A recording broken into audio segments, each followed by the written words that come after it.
Hey guys, tonight we're diving into the most audacious political bedroom story in Chinese history, where a fifth-rank concubine somehow talked her way onto the dragon throne and made an entire empire forget that women weren't supposed to run things. So if you're ready for a tale of imperial seduction, strategic poisoning, and the kind of ambition that would make Machiavelli take notes, hit that like button and let me know in the comments what time you're listening from. Now settle in, maybe grab some tea, and let's explore how Wu Zetian turned the Tang dynasty into her personal chess game and won every single match. Wu Zetian, also known as Wu Zhao, Wu Hao, and occasionally, that woman who made the entire Tang dynasty question their hiring practices, remains the only woman in Chinese history to officially hold the title of emperor. Not empress consort, not empress dowager, but emperor with a capital E, and the kind of authority that made grown men genuflect, while secretly wondering how exactly they'd ended up taking orders from someone who started her career as a concubine. Her rise to power wasn't just unlikely. It was the political equivalent of a magic trick performed in broad daylight while everyone watched, and somehow still couldn't figure out how she'd done it. Born around 624 CE during the Tang dynasty, Wu Zetian entered the world at a time when women were expected to embroider, bear sons, and speak only when spoken to, preferably in whispers. Wu apparently missed that particular orientation session.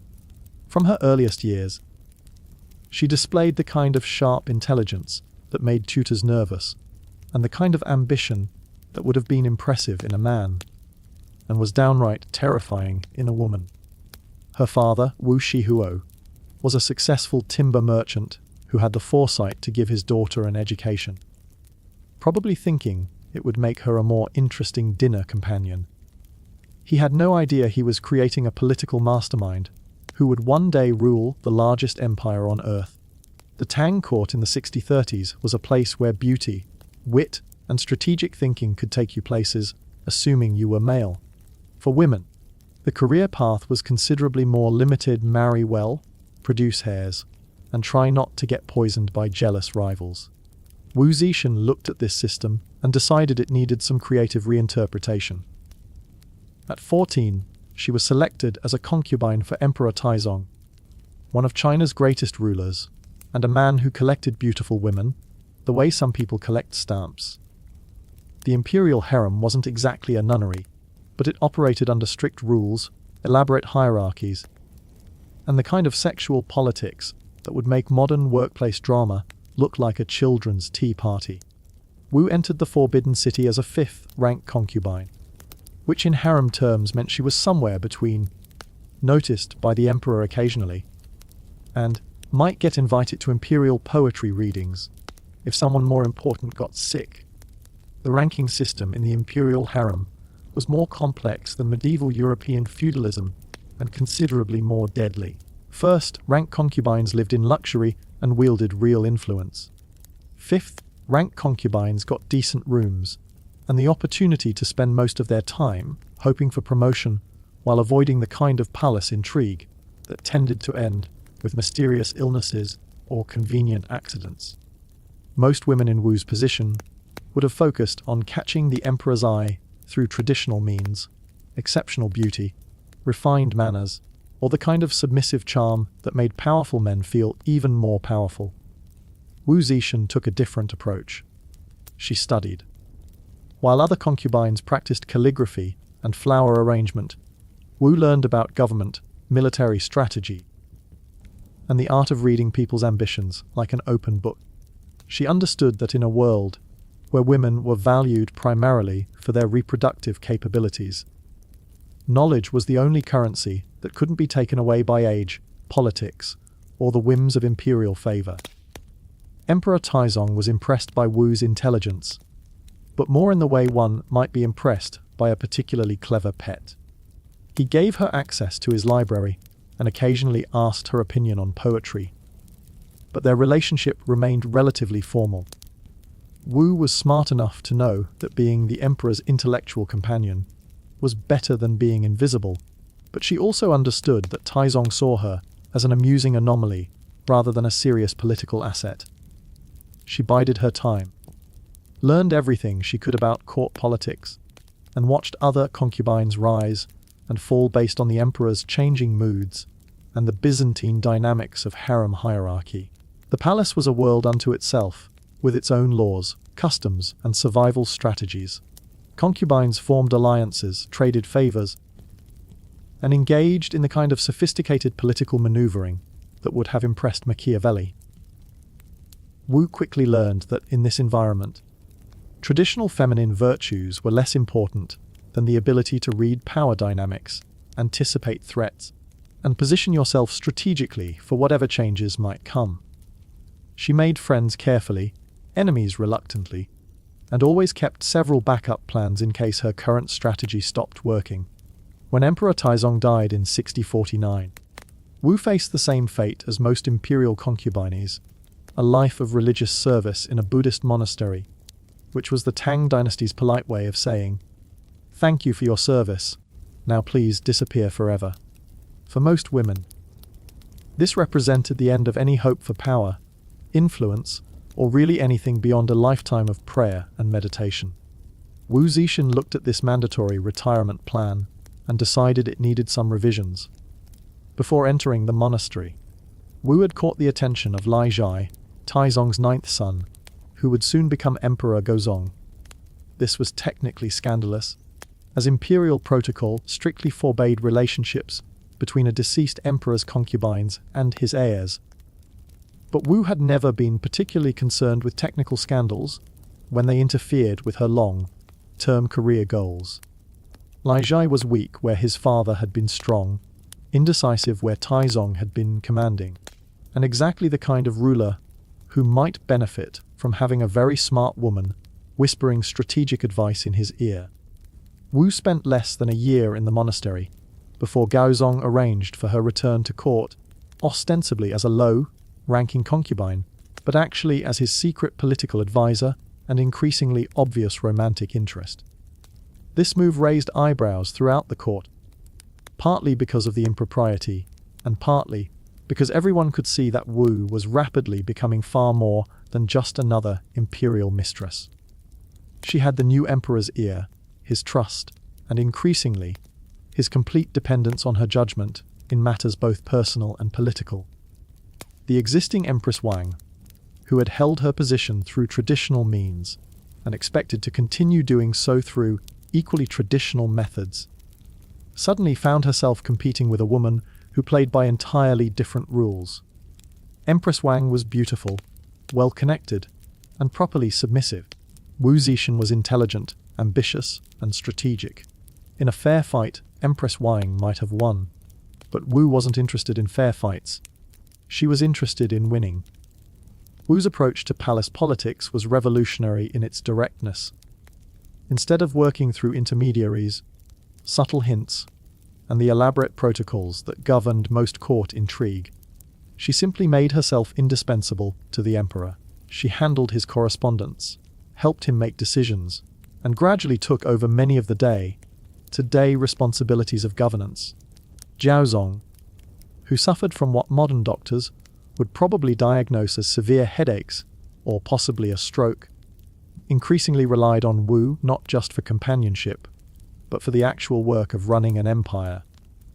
The other concubines and court officials watched this development with varying degrees of admiration, horror, and calculating interest. Some saw Wu as a dangerous precedent who threatened the established order. Others recognized her obvious competence and decided that backing the right horse was more important than maintaining traditional gender roles. Wu, for her part, was careful to present her growing influence as devotion to the emperor rather than personal ambition. Though anyone with functioning eyes could see that she was accumulating power at a rate that would have impressed Napoleon. The birth of Wu's first son in 652 marked a turning point in her relationship with both the emperor and the court. Having a male heir gave her legitimacy that no amount of intelligence or political skill could provide in a system that ultimately valued bloodlines above everything else. But Wu wasn't content to be just another imperial mother.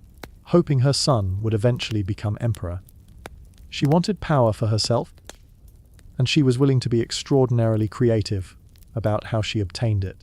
The death of her infant daughter in 654 became the catalyst for Wu's most ruthless political maneuver.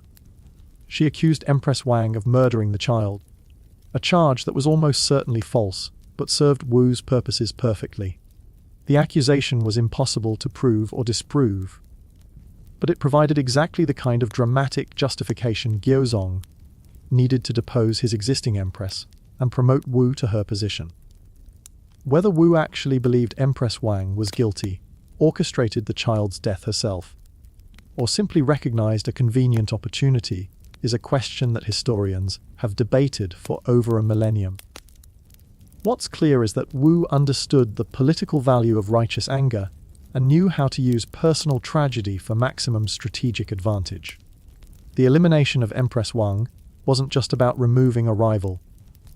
It was about demonstrating that Wu could and would destroy anyone who threatened her position, regardless of their status, connections, or previous relationship with the imperial family.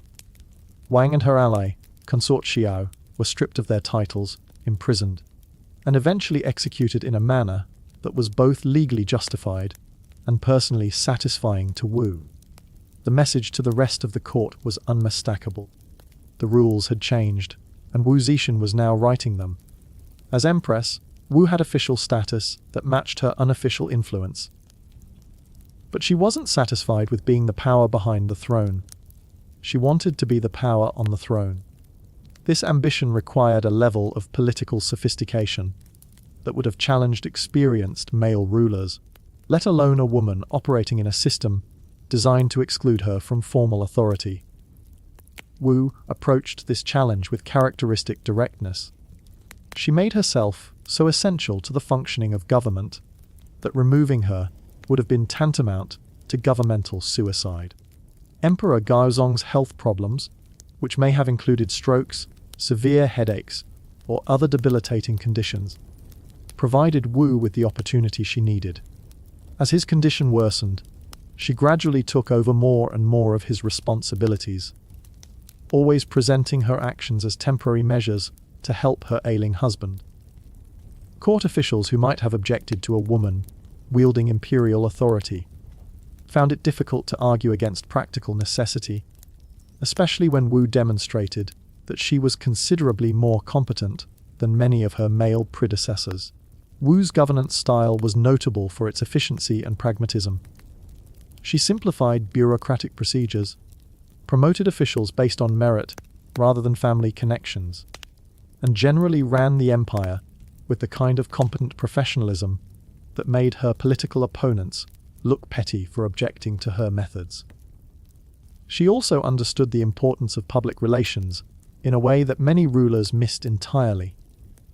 Instead of hiding her power or pretending to be merely implementing her husband's decisions, she gradually began taking public credit for successful policies, while ensuring that any failures were attributed to other officials or external circumstances. The court during this period resembled a very elaborate chess game, played by people who kept changing the rules mid-match.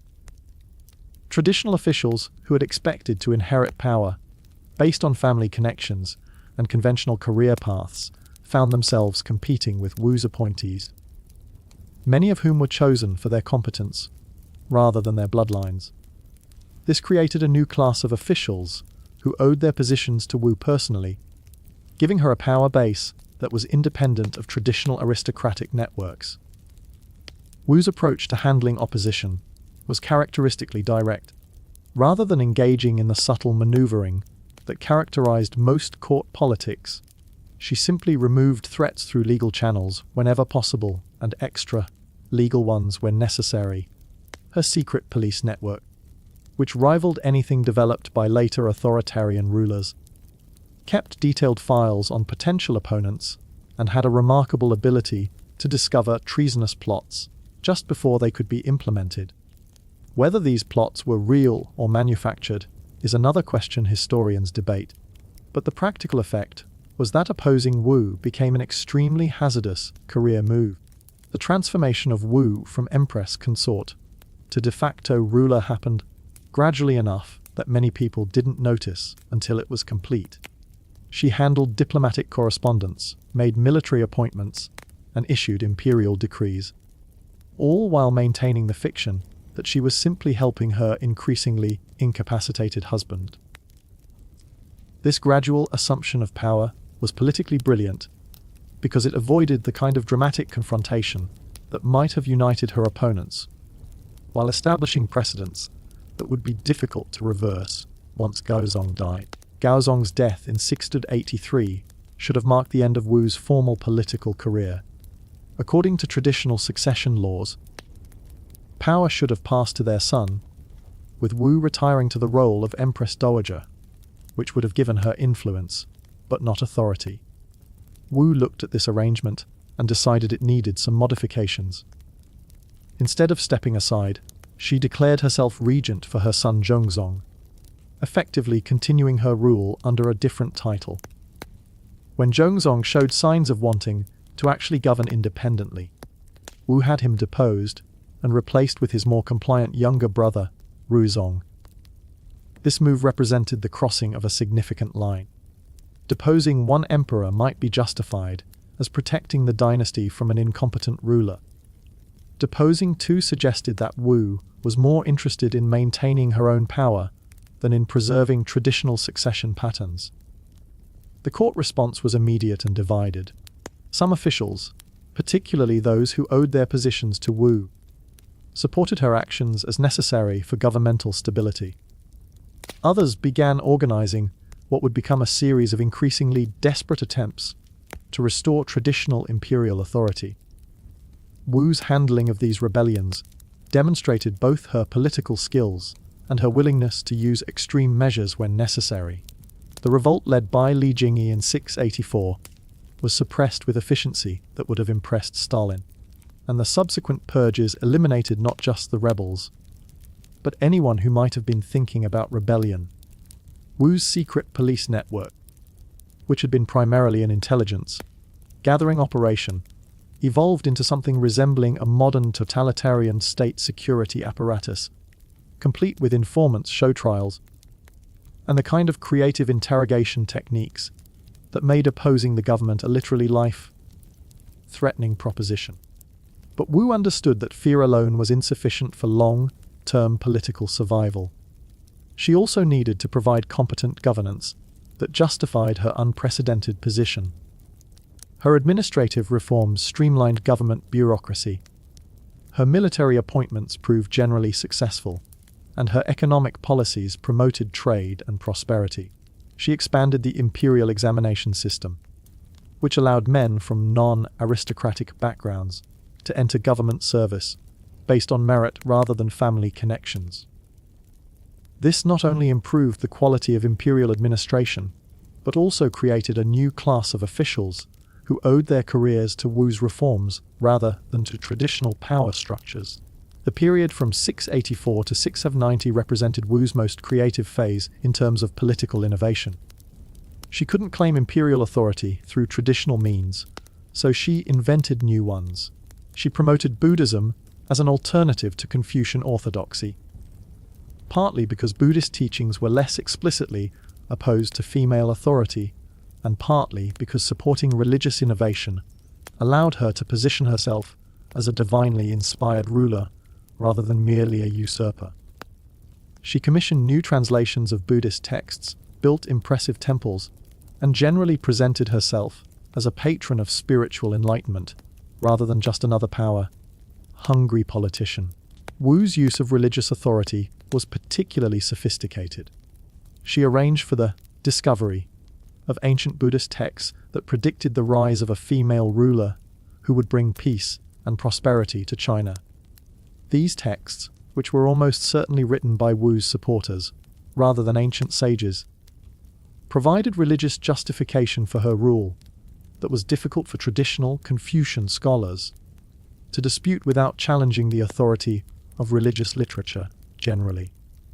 Whether Wu actually believed these prophecies or simply recognized their political utility is unclear, but her public devotion to Buddhism served her political interests perfectly.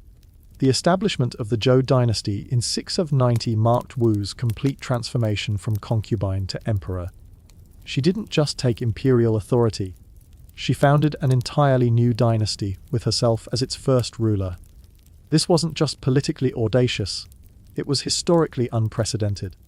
No woman in Chinese history had ever claimed imperial title in her own right, and Wu's decision to do so represented a fundamental challenge to the entire theoretical basis of Chinese political authority, which was explicitly masculine and built on the concept of the emperor as the son of heaven. Wu's choice of Zhou, as her dynasty name, was characteristically strategic. The Zhou dynasty had been the longest lasting in Chinese history and was associated with the concept of the mandate of heaven, the idea that legitimate rulers governed with divine approval. By naming her dynasty after this legendary period, Wu positioned herself as the heir to China's most successful imperial tradition, while implicitly arguing that the Tang dynasty had lost its divine mandate through incompetence and corruption. The proclamation of the Zhou dynasty required Wu to solve several complex logistical problems. She needed new imperial regalia, new court ceremonies, and new official titles that reflected her unprecedented status. She couldn't simply adopt existing imperial protocols because they were explicitly designed for male rulers. So she created new ones that incorporated both traditional elements and innovations that reflected her unique position. The result was a court that maintained the dignity and formality of imperial tradition, while subtly acknowledging that the person at the center of it all was doing something that had never been done before. Wu's reign as emperor from 690 to 705 demonstrated that her earlier political successes weren't just lucky accidents or the result of weak opposition. She governed China during a period of significant military and diplomatic challenges, including conflicts with Tibet and the Turkish kingdoms, and generally maintained the empire's territorial integrity and international prestige. Her military appointments proved competent, her diplomatic strategies successful, and her domestic policies effective enough to prevent the kind of internal rebellions that had plagued many of her predecessors. The court during Wu's imperial reign operated according to protocols that were simultaneously traditional and revolutionary. She maintained the elaborate ceremonies and formal hierarchies that legitimized imperial authority while making subtle modifications that acknowledged her unique status. Male officials, who had initially been horrified by the prospect of serving a female emperor, gradually accepted the reality that Wu was competent, effective, and apparently permanent. Many discovered that their careers advanced more quickly under Wu's merit-based system than they would have under traditional aristocratic patronage networks. Wu's approach to handling the traditional aristocracy was characteristically pragmatic. She didn't attempt to eliminate the old families entirely, which would have created unnecessary opposition. But she systematically reduced their political influence, while promoting new officials who owed their positions to her personally. This created a government that maintained traditional forms, while operating according to new principles, satisfying both conservatives, who wanted familiar ceremonies, and progressives, who appreciated competent administration. The secret police network that Wu had developed to handle political opposition evolved into something resembling a modern intelligence service. Her agents, who operated throughout the empire, provided information about everything from potential rebellions to local corruption to foreign military movements. This intelligence network gave Wu advantages that previous emperors had lacked and allowed her to respond to threats before they became serious problems.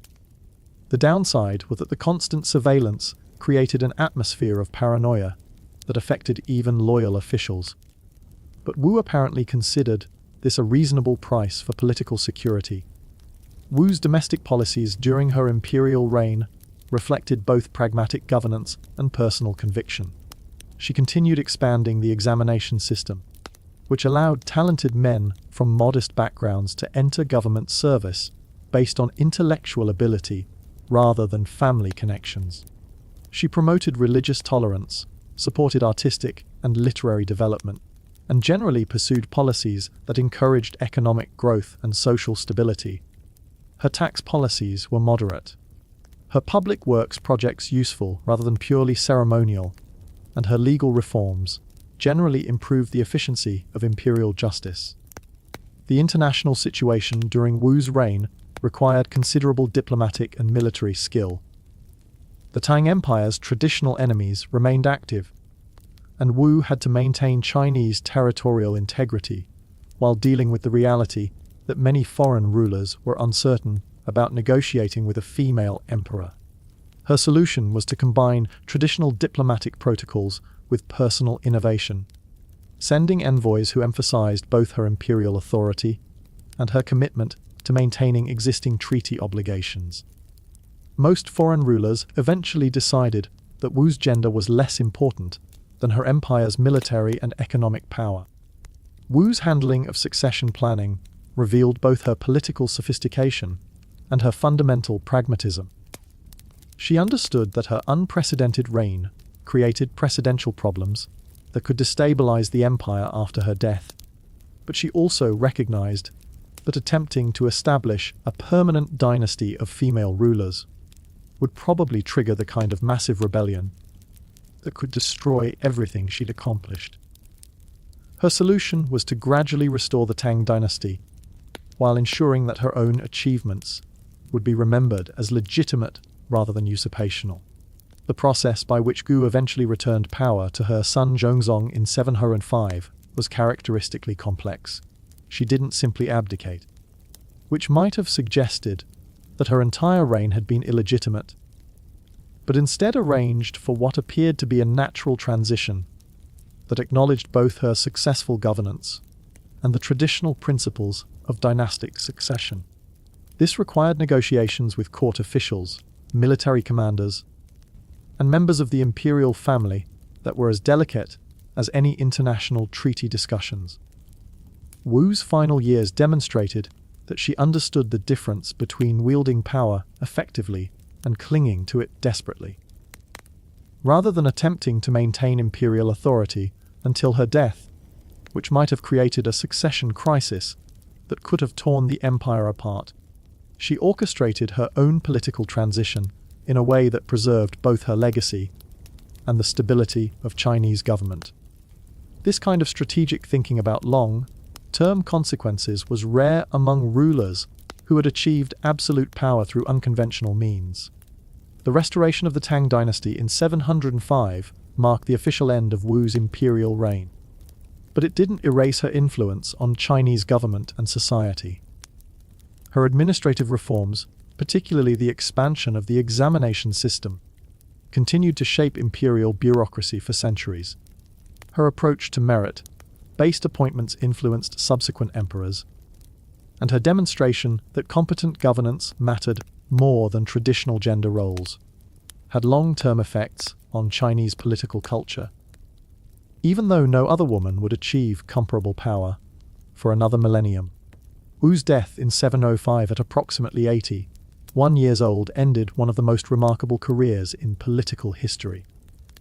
She had transformed herself from a fifth-rank concubine to the ruler of the world's largest empire through a combination of intelligence, ambition, political skill, and sheer determination that would have been impressive in any century or culture. Her epitaph, which she reportedly ordered left blank, so that later generations could judge her achievements for themselves, was characteristic of someone who had always been more interested in practical results than in controlling historical narratives. The historical assessment of Wu Zetian has varied considerably depending on the political and social attitudes of different periods. Traditional Chinese historians, writing within Confucian frameworks that emphasized proper gender roles and dynastic legitimacy, generally portrayed her as a usurper whose reign represented a dangerous deviation from natural order.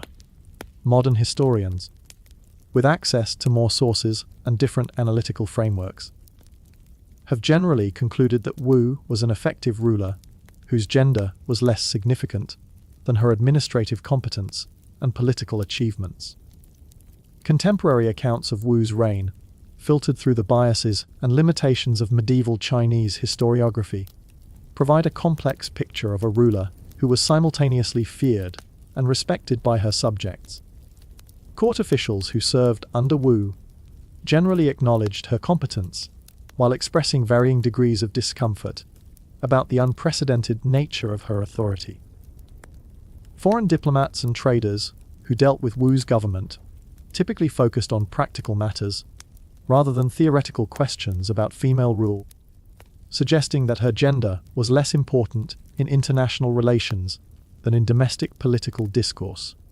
Wu's impact on Chinese culture extended beyond immediate political changes to influence literature, art, and popular mythology. Stories about her reign became part of Chinese folklore, though these tales often emphasized dramatic personal details rather than governmental achievements. Her patronage of Buddhism led to architectural and artistic developments that influenced Chinese culture for centuries, while her support for literary innovation contributed to developments in poetry and prose that outlasted her political dynasty. The question of Wu Zetian's place in world history involves comparing her achievements not just to those of other Chinese rulers, but to those of female leaders generally. Her combination of political skill, administrative competence, and sheer longevity in power was unusual by any standard, but particularly remarkable in a cultural context that provided no precedent for female imperial authority. Her ability to create and maintain legitimacy for an unprecedented form of government demonstrated political innovation that influenced subsequent Chinese political development. Wu's methods of acquiring and maintaining power have been studied by political scientists and historians as examples of successful political strategy under extremely challenging circumstances. Her use of intelligence networks, merit-based appointments, religious innovation, and strategic violence represented a sophisticated approach to governance that combined traditional Chinese administrative practices with personal innovations that reflected her unique situation. Whether her methods were morally justifiable is a separate question from whether they were politically effective, and most historical analysis concludes that Wu's governance was remarkably successful given the constraints she faced. The international context of Wu's reign is also significant for understanding her historical importance. She governed China during a period when the Tang Empire was one of the world's most powerful and sophisticated political entities, meaning that her decisions affected not just Chinese subjects, but also the broader patterns of Asian and world history. Her diplomatic and military policies influenced relationships between China and its neighbors for generations, while her domestic reforms affected the development of Chinese society in ways that persisted long after her dynasty ended. Wu Zetian's legacy ultimately rests on the combination of her unprecedented achievement in becoming emperor and her competent performance in that role. She demonstrated that effective governance was more important than traditional gender roles, that political legitimacy could be created through successful performance rather than just inherited through dynastic succession, and that ambitious individuals could reshape even the most established political systems through intelligence, determination, and strategic thinking. Her reign represented both a unique historical moment and a demonstration of possibilities that transcended the specific circumstances of 7th century China. The story of Wu Zetian remains compelling, not just because of its historical significance, but because it demonstrates the potential for individual agency to overcome seemingly insurmountable systemic obstacles. Her transformation from concubine to emperor required navigating political, social, and cultural barriers that would have stopped most people. But she found ways to turn every limitation into an opportunity and every obstacle into a stepping stone. Her career exemplified the principle that exceptional circumstances sometimes produce exceptional individuals who reshape the possibilities available to future generations. In the end, Wu Zetian succeeded not just in achieving unprecedented power, but in using that power effectively enough to justify her unprecedented position. She proved that competent governance mattered more than conventional legitimacy, that merit-based administration produced better results than aristocratic privilege, and that intelligent women could govern as effectively as traditional male rulers. Her reign challenged fundamental assumptions about political authority, gender roles, and imperial legitimacy, while demonstrating that practical results ultimately mattered more than theoretical objections. She remains the only woman in Chinese history to hold the title of emperor, but more importantly, she was one of China's most effective rulers regardless of gender, and her achievements continue to influence discussions about leadership, political legitimacy, and the relationship between personal ambition and public service. Wu Zetian's story ultimately transcends the specific historical circumstances of Tang Dynasty China to become a universal narrative about the potential for individual determination to overcome systemic limitations. She faced obstacles that would have defeated most people, including gender discrimination, court intrigue, military threats, and the fundamental challenge of legitimizing unprecedented authority. Her success in navigating these challenges while maintaining effective governance demonstrates that exceptional individuals can sometimes reshape the political systems they inherit, creating new possibilities not just for themselves, but for future generations who might follow similar paths. The daily reality of Wu's imperial court revealed the extraordinary complexity of maintaining absolute power while constantly innovating solutions to unprecedented challenges. Her morning routine involved reviewing intelligence reports from across the empire, examining military dispatches from frontier commanders, and making decisions about everything from tax policy to diplomatic protocols. Unlike male emperors, who could rely on established precedents for most situations, Wu frequently had to invent new approaches to problems that no previous ruler had faced, simply because no previous ruler had been a woman. Her court ceremonies required constant adaptation of traditional protocols. The elaborate rituals that legitimized imperial authority had been designed specifically for male emperors, complete with symbolic elements that emphasized masculine virtues and patriarchal authority. Wu couldn't simply discard these ceremonies, which would have undermined her legitimacy, but she also couldn't perform them exactly as written without creating awkward contradictions. Her solution involved subtle modifications that maintained the dignity and power of imperial ritual, while acknowledging her unique status through carefully chosen symbolic elements. The imperial wardrobe presented another fascinating challenge. Traditional imperial robes were designed to emphasize the physical authority of male rulers, with colors, patterns, and accessories that reinforced masculine power and divine mandate. Wu developed new styles that maintained imperial dignity while creating a visual language appropriate for a female emperor.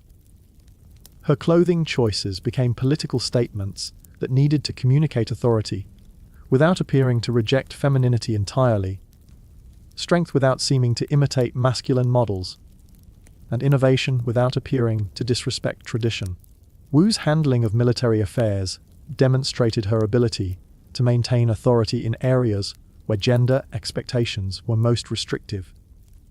Chinese military culture was intensely masculine, and many commanders initially struggled with the concept of taking orders from a woman, regardless of her official title. Wu's solution involved a combination of strategic delegation and personal involvement that allowed her to maintain ultimate authority while working through trusted male intermediaries when necessary. She appointed competent generals based on merit rather than political connections, supported them with adequate resources and clear strategic guidance, and held them accountable for results, while avoiding the kind of micromanagement that might have undermined their authority with their troops.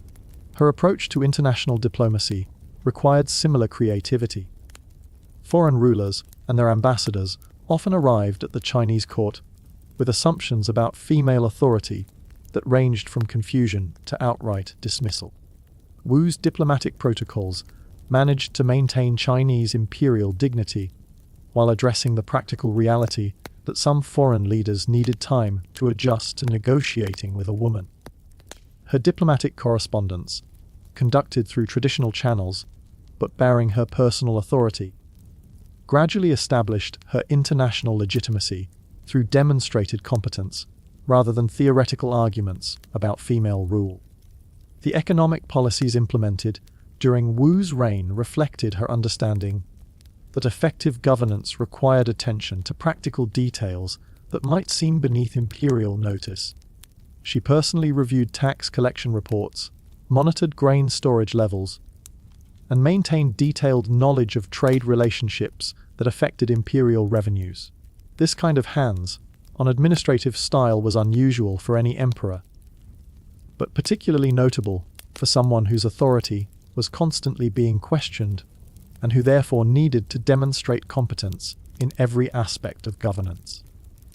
Wu's religious innovations extended beyond the strategic use of Buddhism to encompass a broader understanding of how spiritual authority could complement political power.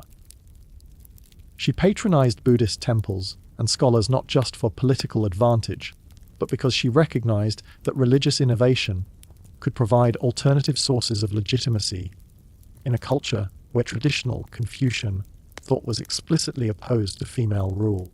Her support for Buddhist translation projects, architectural developments, and scholarly activities created an intellectual and spiritual framework that supported her political position while contributing to broader cultural development. The secret police network that Wu developed to maintain political control evolved into something resembling a modern intelligence service, complete with specialized units for different types of surveillance and investigation. Her agents operated throughout the empire, providing information about everything from potential rebellions to local corruption to popular opinion about imperial policies. This intelligence network allowed Wu to respond to threats before they became serious problems. But it also created an atmosphere of surveillance that affected even loyal officials and contributed to the political paranoia that characterized her later years. Wu's judicial reforms reflected her understanding that effective governance required fair and efficient legal procedures that could handle the complex cases generated by imperial administration. She simplified court procedures, clarified legal codes, and established appellate processes that reduced the kind of arbitrary justice that had characterized some previous reigns. Her legal innovations were particularly important because her unprecedented position and that every judicial decision could potentially be interpreted as either establishing useful precedents or demonstrating inappropriate female interference in masculine domains. The management of imperial finances during Wu's reign demonstrated her practical approach to governance and her understanding that political stability required economic competence. She maintained detailed knowledge of imperial revenues, monitored expenses carefully, and made strategic investments in infrastructure and military preparedness that strengthened the empire's long-term position. Her financial policies avoided the kind of extravagant spending that had weakened some previous dynasties, while ensuring that the imperial government had adequate resources to maintain its authority and respond to emergencies. Wu's approach to succession planning revealed both her political sophistication and her recognition that her unprecedented reign created unique challenges for future generations. She understood that attempting to establish a permanent dynasty of female rulers would probably trigger massive opposition that could destroy everything she had accomplished. But she also wanted to ensure that her achievements would be remembered as legitimate governmental innovations rather than temporary aberrations. Her gradual restoration of the Tang dynasty represented a strategic compromise that preserved her legacy while avoiding the kind of succession crisis that could have destabilized the entire empire. The cultural impact of Wu's reign extended far beyond immediate political changes to influence Chinese literature, art, philosophy, and popular culture for centuries. Her patronage of Buddhism led to architectural and artistic innovations that shaped Chinese aesthetic development, while her support for literary and scholarly activities contributed to intellectual movements that outlasted her political dynasty. Stories about her reign became part of Chinese folklore, though these popular narratives often emphasized dramatic personal details rather than governmental achievements, reflecting the ongoing tension between recognizing her competence and accepting the implications of her success. The international context of Wu's reign is crucial for understanding her historical significance and the broader implications of her achievements. She governed China during a period when the Tang Empire was one of the world's most powerful and sophisticated political entities, meaning that her decisions affected not just Chinese subjects, but also the broader patterns of Asian and world history. Her diplomatic policies influenced relationships between China and neighboring kingdoms for generations, while her military strategies affected the balance of power across Central and East Asia. Wu's methods of maintaining authority in a hostile political environment have been studied by political scientists as examples of successful governance under extreme constraints. Her use of intelligence networks, merit-based appointments, religious innovation, and strategic violence represented a sophisticated approach to power that combined traditional Chinese administrative practices with personal innovations, reflecting her unique situation. Whether her methods were morally justifiable remains debatable, but most historical analysis concludes that her governance was remarkably effective given the unprecedented challenges she faced. The empress who became emperor left behind more than just a remarkable personal story. She established precedents for merit-based government, demonstrated the effectiveness of practical politics over theoretical purity, and proved that competent leadership could emerge from the most unlikely circumstances. Her reign represented both a unique historical moment and a demonstration of human potential that continues to inspire and challenge conventional thinking about power, gender, and political possibility.